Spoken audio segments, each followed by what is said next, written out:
Doctor BR Ambedkar Konaseema జిల్లా ముమ్మిడివరం నియోజకవర్గం తొండంగి మండలం శృంగవృక్షం గ్రామంలో దళిత యువకుడిని హత్య చేసి దళితులపై దాడికి పాల్పడిన వైసీపీ నాయకులపై కఠిన చర్యలు తీసుకోవాలని డిమాండ్ చేస్తూ ముమ్మిడివరం తహసీల్దార్ కార్యాలయం ఎదుట కేవీపీఎస్ ఆధ్వర్యంలో నిరసనకు దిగారు.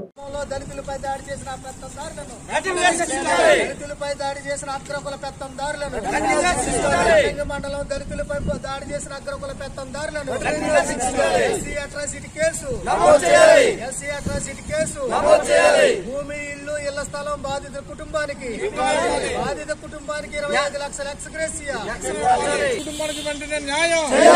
తొండంగి మండలం శృంగవృక్షం గ్రామంలో దళిత యువకుడిపై దాడి చేశారు. అత్యంత కిరాతకంగా హత్య చేశారు. నడిపెల్ల రాము అనే అతను మృతి చెందాడు. అంతేకాకుండా ఆ దళిత గ్రామం పైన అక్కడ ఉన్నటువంటి అగ్రకుల పెత్తందారులు గ్రామం పైన మహిళల పైన బీభత్సంగా దాడి చేయడం జరిగింది. దీనికి అంతటికి ఒకే ఒక కారణం, ఆ గ్రామంలో గ్రామదేవత ఉత్సవాలు జరుగుతూ ఉన్నాయి.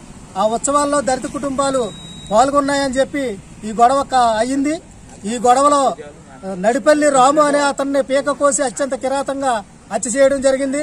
అయితే దోషుల్ని ఇప్పటి వరకు అరెస్ట్ చేయలేదు. దానికి కారణం దోషులుగా ఉన్నటువంటి వాళ్ళ వెనుకున్నటువంటి వైసీపీ నాయకులు దోషులుగా ఉన్నారు.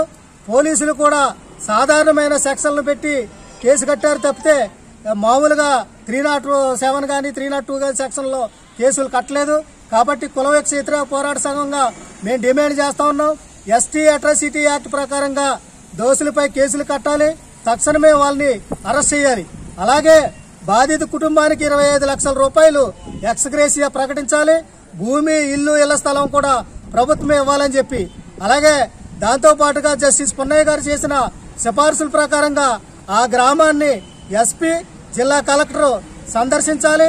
ఆ గ్రామానికి రక్షణ కల్పించాలని చెప్పేసి ఈ సందర్భంగా మేము కోరుతా ఉన్నాం. దీంతో పాటుగా ప్రభుత్వాన్ని కూడా మేము ఒక ప్రశ్న అడగదలుచుకున్నాం.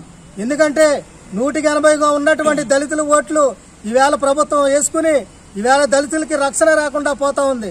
దళితులపై ఎవరైతే దాడులు చేస్తా ఉన్నారో వారికి పదవులు కట్టబెడతా ఉన్నారు. ఒకరికి ఎమ్మెల్సీ ఇచ్చారు. దళితులకు గుండె తీయించినటువంటి ఆయనకి ఎమ్మెల్సీ ఇచ్చారు. ఈ విధంగా ప్రభుత్వం దళితుల పక్షమా దోపిడీదారులు అగ్రకులాల పక్షమా తేల్చుకోవాలని చెప్పి ప్రభుత్వం దీనిపై తక్షణ చర్యలు తీసుకుని దోషులు కఠినంగా శిక్షించాలని చెప్పి కేవీపీఎస్గా డిమాండ్ చేస్తా ఉన్నాం.